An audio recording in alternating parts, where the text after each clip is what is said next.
विद्यार्थी मित्रों नमस्कार।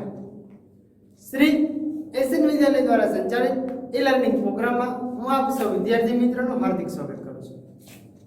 धोरण 6 विषय गणित चैप्टर नंबर 5 पायाना आकारोनी समजूती एमां विद्यार्थीओ आपणे छेल्ले स्वाध्याय 5.5 पूरुं कर्युं अने हवे 5.6 शरू करता पहेला थोड़ीक माहिती आपणे समजवानी हती। जे पॉइंट નું નામ છે ત્રિકોણોનું વર્ગીકરણ। ત્રિકોણના વર્ગીકરણની અંદર એની મુખ્ય બે રીતો કઈ કઈ તો કે બાજુઓના આધારે ત્રિકોણના નામ અને ખૂણાના આધારે ત્રિકોણના નામ। તો બાજુના આધારે પણ ત્રણ છે અને ખૂણાના આધારે પણ ત્રણ પ્રકાર છે વિદ્યાર્થીઓ। તો પહેલું તો છે બાજુના આધારે ત્રિકોણના પ્રકાર અથવા તો ત્રિકોણના નામ। तो जो है तो के बाजुना आधारे त्रिकोण तो के समबाजु समद्विबाजु અને વિષમ બાજુ। તો માહિતી તમને ખબર છે સમબાજુ ત્રિકોણ એટલે શું તો કે સમ એટલે સરખું બાજુ એટલે ભુજા ભુજ એટલે કે બાજુ બરાબર। તો સમબાજુ એટલે કે દરેક બાજુ સરખી હોય તેને સમબાજુ કહેવાય। તો ત્રિકોણમાં ત્રણ બાજુઓ વિદ્યાર્થીઓ હોય છે બરાબર। ત્રણે ત્રણ બાજુઓ સરખી હોય એને સમબાજુ ત્રિકોણ કહેવાય। પછી વાત કરીએ સમદ્વિબાજુ ત્રિકોણ। સમદ્વિ સમ એટલે સરખું દ્વિ એટલે બે અને બાજુ એટલે બાજુ। સમદ્વિ બે બાજુ સરખી હોય તેવો ત્રિકોણ એને સમદ્વિ કહેવાય। વિષમ વિષ એટલે ઝેર વિષમ એટલે અલગ અલગ આવો અર્થ કરે। ત્રિકોણ સમ વિષમ બાજુ એટલે વિષમ એટલે ત્રણેય બાજુ અલગ અલગ હોય તેને जे त्रिकोण में त्रणेय बाजुओ अलग अलग होय तेने विषम बाजू त्रिकोण कहेवाय। आ हती आपणी बाजुओना आधारे त्रिकोणना नाम। हवे बीजी माहिती मेळवीए खूणाना आधारे त्रिकोणना नाम। तो खूणाना आधारे विद्यार्थीओ जोईए छे आपणे खबर छे लघुकोण काटकोण अने गुरुकोण। आ त्रण कोणना आधारे त्रिकोणना प्रकार छे बराबर। तो लघुकोणमां शुं होय तो लघु एटले नानुं कोण एटले खूणो आपणे એટલી ખબર છે बराबर। तो के कोण लघु कोण છે તો કે 90 અંશ કરતા જે કોણનું માપ નાનું હોય તેને લઘુ કોણ ત્રિકોણ કહેવાય। પછી વાત કરીએ કાટકોણ તો કે જે ત્રિકોણમાં કોઈ એક ખૂણો કાટખૂણો હોય અથવા જે કોણનું માપ 90 અંશ હોય તેને તેવા ત્રિકોણને કાટકોણ ત્રિકોણ કહેવાય। અને એના પછી વાત કરીએ ગુરુકોણ ત્રિકોણ તો કે આપેલ ત્રિકોણમાં કોઈ એક ખૂણાનું માપ 90 અંશ કરતા વધારે હોય વધુ હોય તેને કહેવાય ગુરુકોણ ત્રિકોણ। અહીંયા આપણે બે ત્રિકોણની માહિતી આપણે સમજીએ। ત્રિકોણનું વર્ગીકરણની અંદર મુખ્ય બે રીતો આપણે જોઈ બાજુના આધારે ત્રિકોણ અને ખૂણાના આધારે। હવે જે જોવાનું છે આપણે વિસ્તૃત સ્વરૂપે જોવાનું છે બરાબર। ચલો એની ચર્ચા થોડી કરી લઈએ।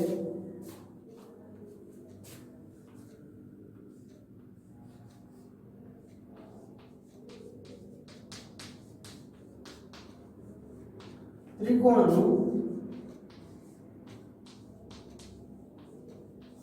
વર્ગીકરણ।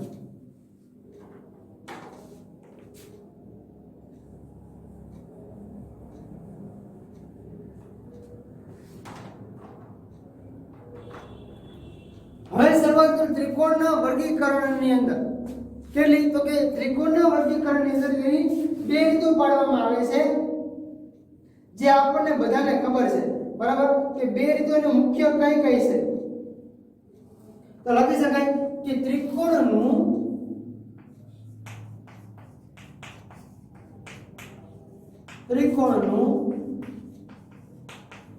वर्गीकरण करवा माटे बे रीतो छे। एमांथी आपणे पहेली रीतनी वात करीए तो के बाजुओना आधारे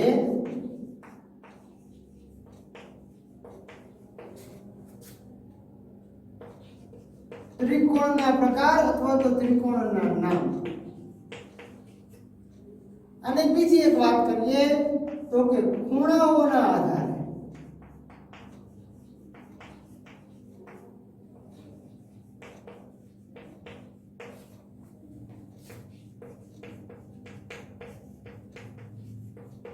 ત્રિકોણના નામ. આ બે વસ્તુની વ્યવસ્થિત ચર્ચા કરીએ તો તમારે સ્વાધ્યાય 5.6 માં એક પણ શબ્દ જોવા જેવો નહીં રહે. એટલે કે તમને આખું સ્વાધ્યાય આવડશે. સાવ સહેલું સ્વાધ્યાય છે અને સાવ ઈઝી સ્વાધ્યાય છે. ત્રિકોણ એટલે ત્રિકોણમાં તમને 6 હિસાબ પ્રકાર આવડે એટલે તમારે પૂરું. ચલો પહેલા ત્રિકોણની વાત કરીએ. અહીંયા તો આપણે કયો છે તો કે પહેલો જ ભાગ છે આપણો બાજુઓના આધારે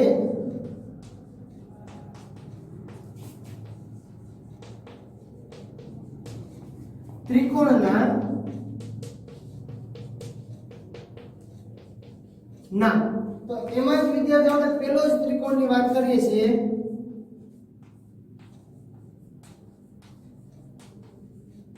સમબાજુ ત્રિકોણ.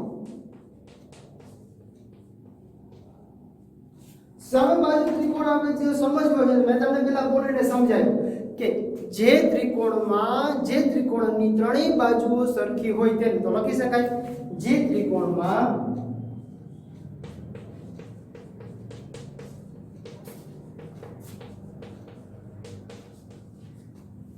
ત્રણેય બાજુઓ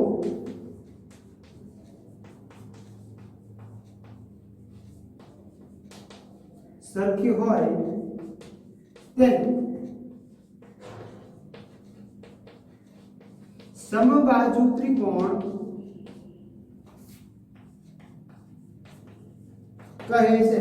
આપણે ફરી પાછું ત્રિકોણ દોરશું એટલે આપણે થોડી વધારે માહિતી મળે. ચલો ત્રણેય બાજુ સરખી હોય ત્રિકોણ આપણે દોરવાનો છે બરાબર. એટલે નાનો ત્રિકોણ હોય દોરું છું.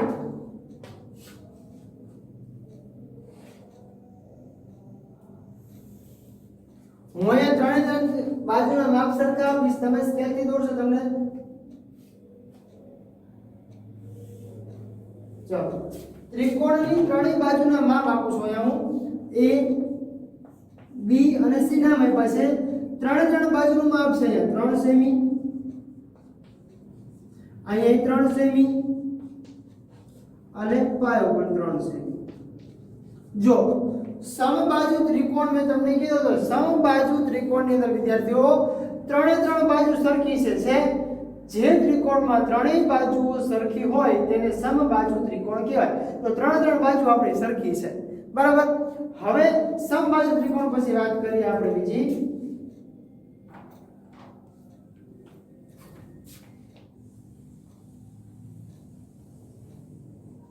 સમદ્વિબાજુ ત્રિકોણ. કેવો ત્રિકોણ? સમદ્વિબાજુ.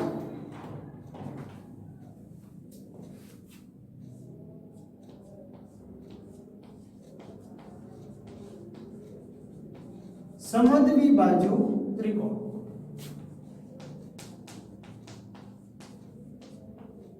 ચાલો સમદ્વિબાજુ ત્રિકોણ મેં તમને આપણે બોલીને સમજાવ્યું કે સમદ્વિબાજુ ત્રિકોણ એટલે શું?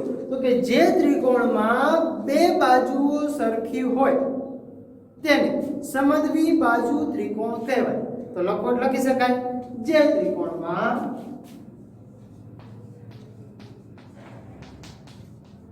ત્રિકોણમાં બે બાજુઓ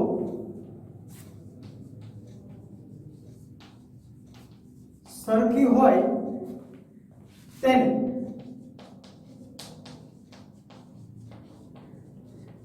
સમદ્વિબાજુ ત્રિકોણ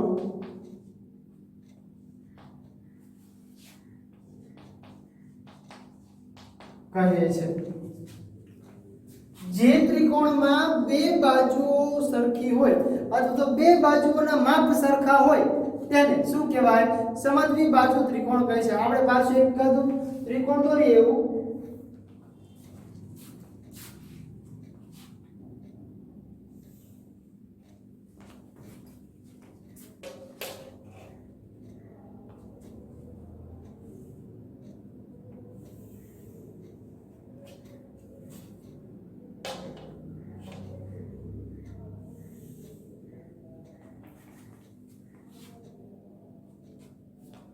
જો સમદ્વિબાજુ ત્રિકોણ ને વિદ્યાર્થી આપણને ખબર છે કે ત્રણ બાજુ કેવી નામ આપું છું P Q અને R. આ 5 સેમી છે, આ 5 સેમી છે અને આ છે 2 સેમી.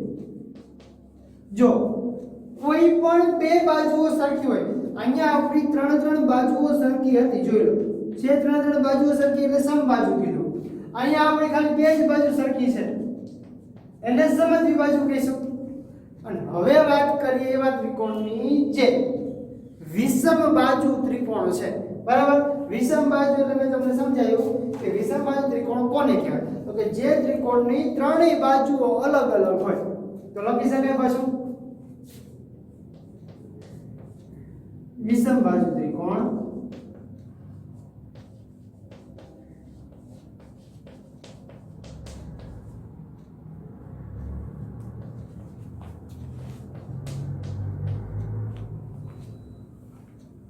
તો વિષમ બાજુ ત્રિકોણ લખવા માટે તો પાછું લખે કે જે ત્રિકોણમાં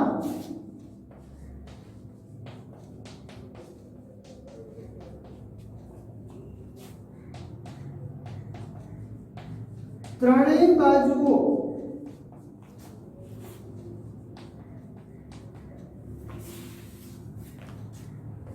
અલગ અલગ હોય તેને શું કહેવાય? વિષમ બાજુ ત્રિકોણ કહે છે. અથવા તો બીજી રીતે કેવું હોય તો કે જે ત્રિકોણમાં ત્રણેય બાજુઓ સરખી ન હોય તેને વિષમ બાજુ ત્રિકોણ કહે છે. આપણે પાસે વિષમ બાજુ ત્રિકોણની એક ભાગ પાછું દોરીશું.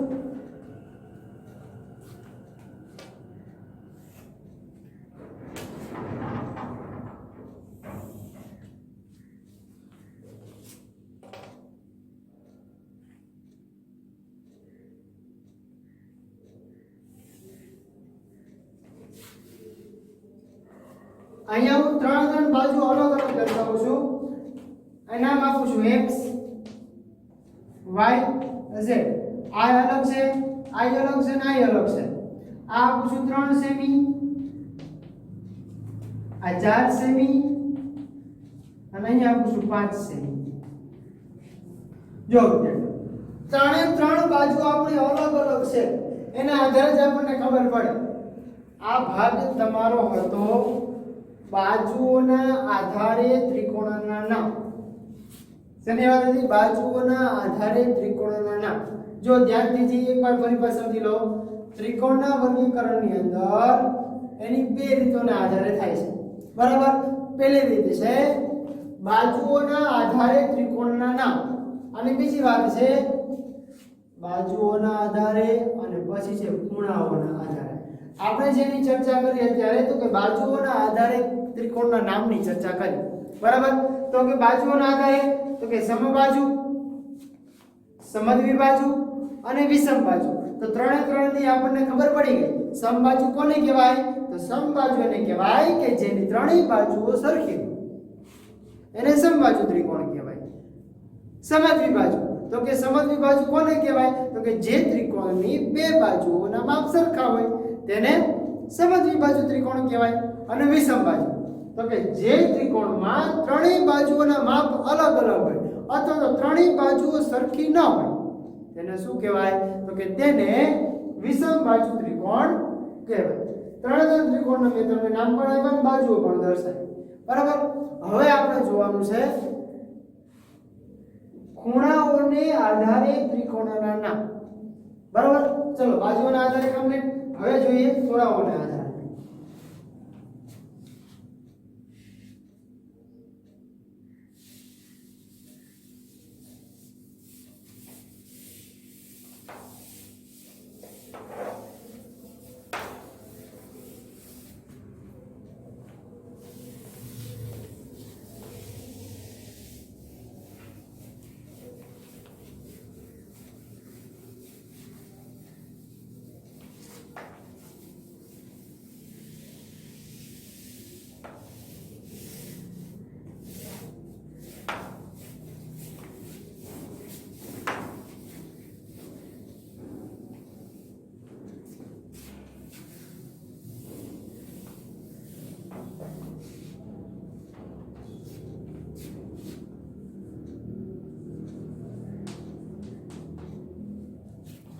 ખૂણાઓના આધારે ત્રિકોણના નામ.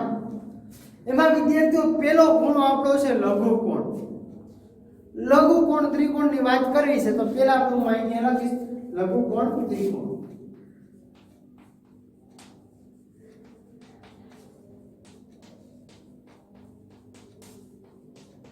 ચાલો, લઘુકોણ ત્રિકોણમાં શું હોય તો કે લઘુકોણ ત્રિકોણની અંદર આપણને બધાને ખબર છે કે લઘુકોણ ત્રિકોણ જે છે એમાં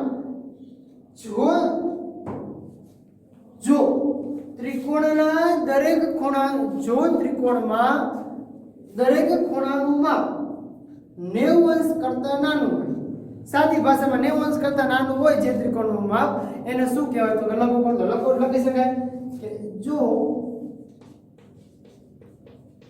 ત્રિકોણના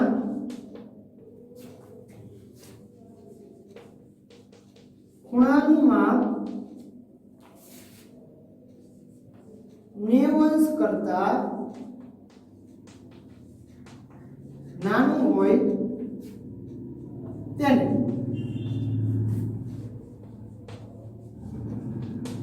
લઘુકોણ ત્રિકોણ કહે છે.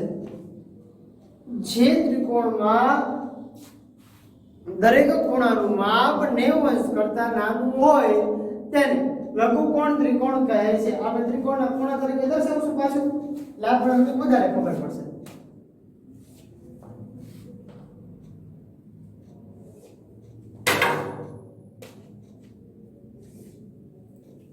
જો આ ખૂણો 90 અંશ કરતા નાનો છે, આ એક ખૂણો નાનો છે, આ એક ખૂણો નાનો છે, A B અને C. જોયું, ત્રણે ત્રણ ખૂણા નાના આપણને બતાવે છે. કાટખૂણો હોય તો કાટકોણ જેવી નિશાની હોય આપણને ખબર છે, બરાબર. આ તો લઘુકોણ ત્રિકોણ. હવે બીજા ત્રિકોણની વાત કરી તો બીજો ત્રિકોણ છે કાટકોણ ત્રિકોણ.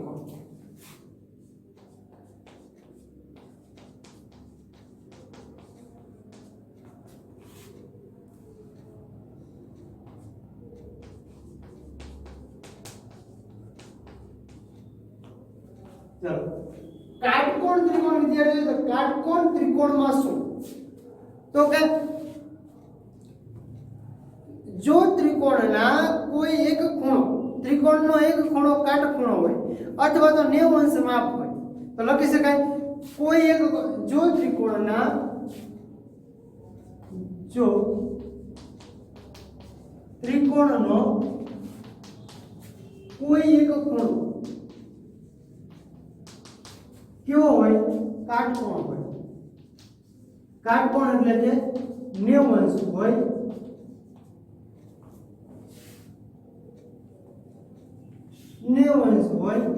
તેને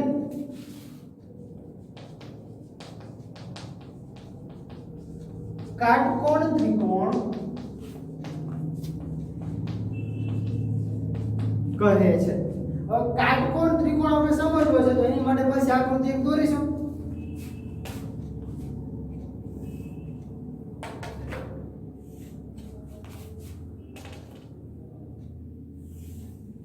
જોયું, અહીંયા આપણે એક નામ આપી દઈશું અને કાટકોણ ત્રિકોણ છે. જો કાટકોણ નિશાન આવી રીતે કંઈક હોય, ગોળ કરો તો પણ તમને ખબર પડી જાય. નામ આપું છું P Q અને R. જોઈ લો, કાટકોણો દર્શાવે છે. કાટકોણ ત્રિકોણ છે, આનું માપ કેટલું છે 90 અંશ છે, એટલા માટે એને કાટકોણ ત્રિકોણ કહેવાય. હવે વાત કરીએ છે ની તો કે હવે વાત કરીએ છીએ આપણે ગુરુકોણ ત્રિકોણ. બે ત્રિકોણના નામ જોયા. કોના આધારે તો કે ખૂણાઓને આધારે ત્રિકોણના નામમાં બે ખૂણા જોઈ ગયા, લઘુકોણ ત્રિકોણ અને કાટકોણ ત્રિકોણ. હવે જોવાનું છે આપણે ગુરુકોણ ત્રિકોણ.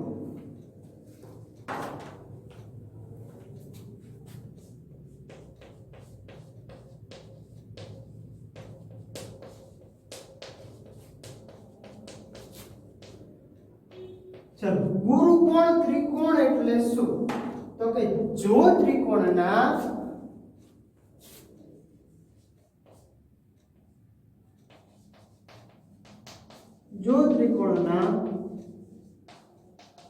ખૂણાનું માપ, આમાં જેવી રીતે લખ્યું એવી રીતે ખૂણાનું માપ એમાં 90 અંશ કરતા ઓછું તો 90 અંશ કરતા વધુ હોય.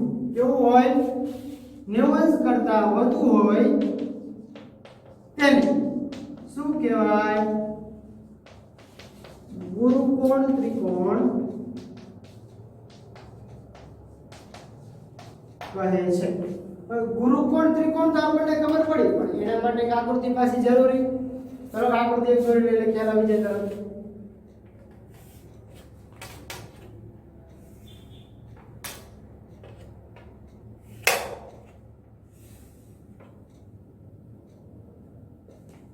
ચલો એને પાછું નામ આપી દો એટલે આપણને તરત ખ્યાલ આવી જાય.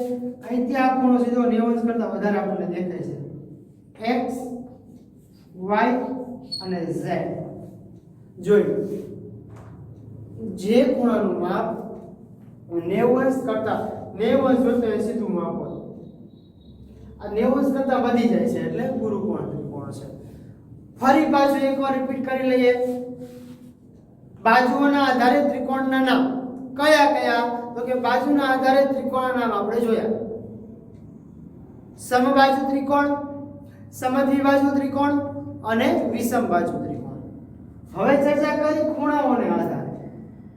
જે ખૂણાનું માપ 90 અંશ કરતા નાનું હોય તેને લઘુકોણ ત્રિકોણ કહેવાય. કોણ એટલે ખૂણો.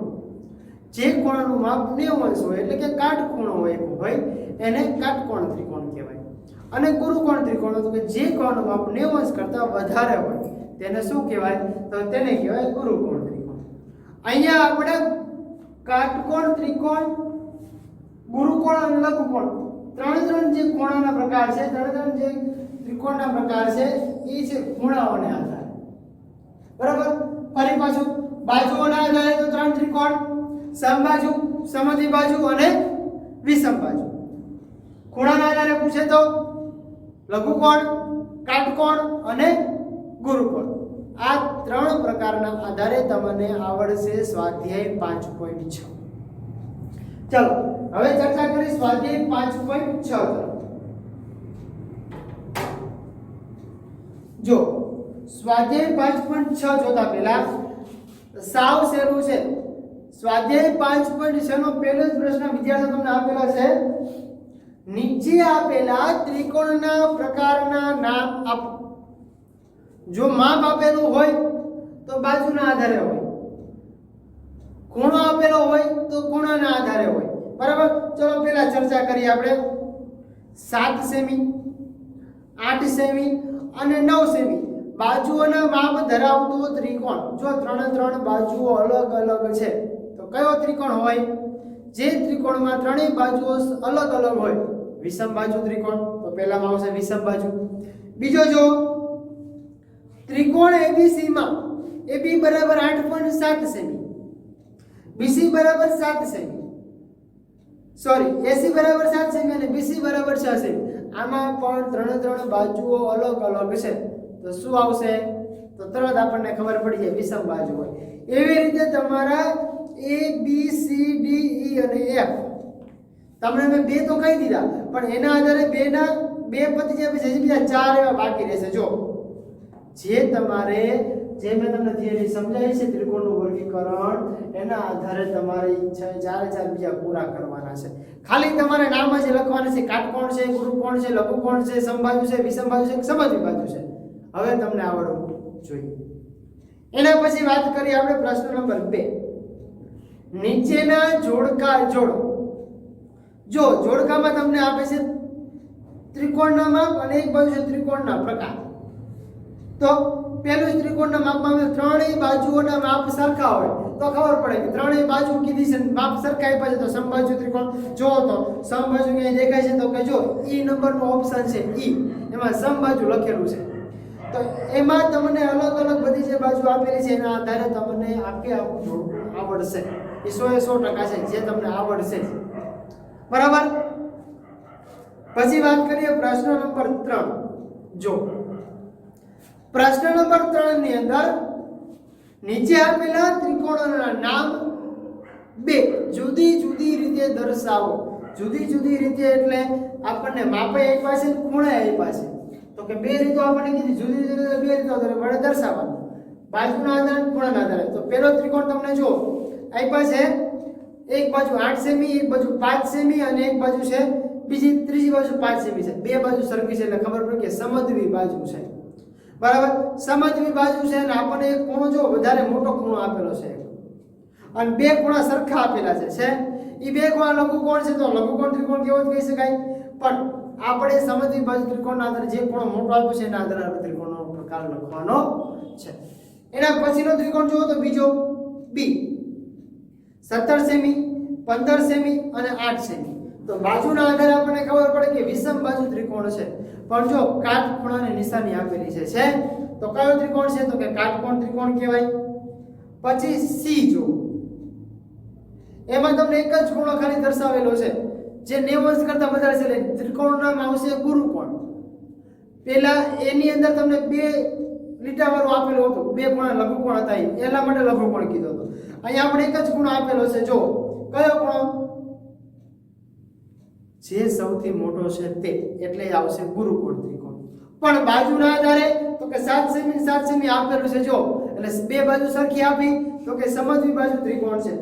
એવી જ રીતે તમારે ડી, ઈ અને એફ ત્રણ ત્રિકોણના બીજા જાતે લખવાના છે. તમને બોલવાનું છે તો કારણ કે તમને જેમ થિયરી સમજાય છે એવી રીતે તમારે લખવાનું છે. અને તમને ખૂણાના આધારે બાજુના આધારે જો તમે માપ સરખા સમજ્યા હોય તો તમને સ્વાધ્યાય 5.6 નો પહેલો, બીજો, ત્રીજો પ્રશ્ન સાવ સહેલો ઈઝી પડશે. બરાબર. હવે વાત કરી વિદ્યાર્થીઓ આપણે દાખલા નંબર 4. એમાં પણ સાવ સહેલું છે. દિવાસળીનો ઉપયોગ છે. દિવાસળી તો બધા ઘરે હોય છે. બરાબર. ચલો જોઈએ શું કહે છે એમાં. દિવાસળીની સળીઓની મદદથી ત્રિકોણની રચના કરો. કેટલાક ત્રિકોણ અહીં દર્શાવે છે. જો તમને પહેલો ત્રિકોણ આપેલો છે એમાં 5 દિવાસળીનો ઉપયોગ થયો છે. બીજા ત્રિકોણમાં ઉપયોગ થયો છે 9 દિવાસળીનો. ત્રીજા ત્રિકોણમાં 9 દિવાસળીનો ઉપયોગ થયો છે. બરાબર. અને તમને નીચે પાસે સૂચના આપેલી છે. શું તમે નીચેનાનો ઉપયોગ કરી ત્રિકોણ બનાવી શકશો? અને કૌંસમાં આપેલું છે કે યાદ રાખો કે દરેક વખતે તમારે બધી દિવાસળીનો ઉપયોગ કરવાનો છે. દરેક વખતે ત્રિકોણના નામ આપો. જો તમે ત્રિકોણ નથી બનાવી શકતા તો તેનું કારણ વિચારો. હવે આપણને પહેલો પ્રશ્ન આપ્યો છે 3 દિવાસળી. તો 3 દિવાસળીમાં આપણે ત્રિકોણ બનાવી શકીએ જો તો છે. તો 3 દિવાસળીના ઉપયોગ કરી બનતો ત્રિકોણ 3 દિવાસળી, તો 3 દિવાસળી સરખી જ હોય તો કેવો ત્રિકોણ બને? સમબાજુ ત્રિકોણ બને અને લઘુકોણ ત્રિકોણ બને, કારણ કે 3 બાજુ સરખી છે. 90 અંશ કરતા ઓછું માપ થવાનું છે. પછી બી છે 4 દિવાસળી. તો 4 દિવાસળીની મદદથી તમારે ચોરસ જ બને ત્રિકોણ બનતો નથી. તો લખવાનું કે 4 દિવાસળીનો ઉપયોગ કરે ત્રિકોણ બનતો નથી. બરાબર. પછી સી 5 દિવાસળી. તો પહેલો ત્રિકોણ તમને આપેલો છે જો 5 દિવાસળી વાળો છે. એના આગળ પછી 6 દિવાસળી, તો તમને એના બાજુનો ત્રિકોણ આપેલો છે 6 દિવાસળી આપણને કીધી છે. બરાબર. તો 6 દિવાસળી ઉપયોગથી ત્રિકોણ બને છે. એના પછીનું પેજ જો અહીંયા છે ને પ્રશ્ન નંબર 4 જે તમે પૂરો કરો છો ને એની સાથે સાથે તમારું સ્વાધ્યાય પણ 5.6 પૂરું થઈ જાય છે. તમારે એટલું જ ખાલી યાદ રાખવાનું છે બાજુના આધારે ત્રિકોણના નામ અને ખૂણાઓને આધારે ત્રિકોણના નામ. એ બે વસ્તુ જો તમે યાદ રાખી લીધું તો સ્વાધ્યાય 5.6 ની અંદર તમારે તકલીફ પડશે નહીં. એ 100%ની વાત છે. અને આખું સ્વાધ્યાય મેં તમને સમજાવ્યું કે કેવી રીતે લખવાનું. બરાબર. જો તમે લખતા સ્વાધ્યાય ક્યાંય અચકાવ ક્યાંય ભૂલ પડે એવું લાગે તો પાછો વિડીયો પ્લે કરીને પાછો એકવાર કે સ્વાધ્યાય 5.6 ક્યાંથી શરૂઆત કરી લખ્યું નથી બોલો પણ આખું સમજાવ્યું છે. બોલવા ઉપર થોડુંક ધ્યાન આપશો તો તમને આખું સ્વાધ્યાય આવડશે. વિદ્યાર્થીઓ અહીંયા 5.6 પૂરું. અને હવે જે આપણે આગળનો ટોપિક જે જોવાનો છે ચતુષ્કોણ એ આપણે નેક્સ્ટ લેક્ચરમાં જોશું. Thank you.